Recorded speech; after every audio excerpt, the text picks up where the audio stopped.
कि हम बहनें आप सबका आवाहन इसलिए करती हैं, कल मंच से कहा गया था हम और आप, तो हम और आप जिस कार्य में लगे हैं क्यों न मिल के चलें। अगर बहन और भाई दोनों मिलकर चलेंगे तो इस समाज को निस्संदेह हम उस स्टेज पर ले जा सकेंगे, उस स्थान पर ले जा सकेंगे जो हमारी अपनी संस्कृति थी।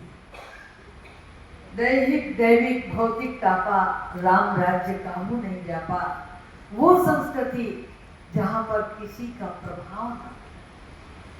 तो ऐसे अपने आप में अनुशासित, अपने आप में अपनी कर्मेंद्रियों पर नियंत्रण करने वाले, संयम नियम का जीवन जीने वाले, सत्य अहिंसा आस्ते अपरिग्रह ब्रह्मचर्य साधना का जो उद्घोष करने वाले संत समाज के रहनुमा यहाँ मौजूद हैं।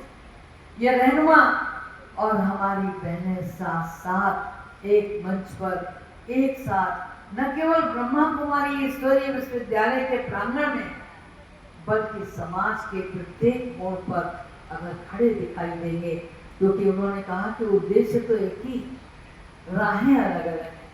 सच पूछिए तो जब कभी हम बात करते हैं वेदों की, बात करते हैं उपनिषद की, बात करते हैं शास्त्रों और प्रार्थनाओं की, कौन नहीं कहता तुम्हें मातश्च पिता तुम्हें बंधुश्च सखा तुम्हें विद्या द्रविणम तुम्हें सर्वं मम देव।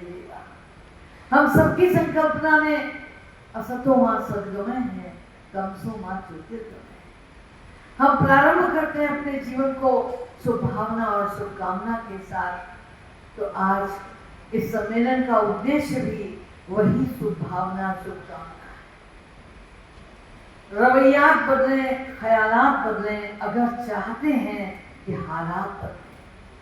हम बहनें आपसे निवेदन कर रहे हैं, गुजारिश कर रहे हैं, अगर इस समाज को हम पुनः राम राज्य बनाना चाहते हैं तो कहीं तो झुकना पड़ता है। ठीक है, आप मत झुकिए, हम झुक जाते हैं।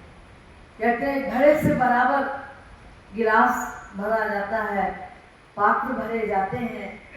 घड़े के सर पर रखी हुई कटोरी, उसने कहा दिन भर भरते हो लोगों को, एक मैं हूं, मुझे तुम कभी नहीं भरते। तो घड़े ने जवाब दिया कि प्यारी बहना, सब मेरे गले लगते हैं, मेरे आगे झुकते हैं तो मैं भरता हूँ, तुम तो सर पे बैठी हो, झुकते ही नहीं हो।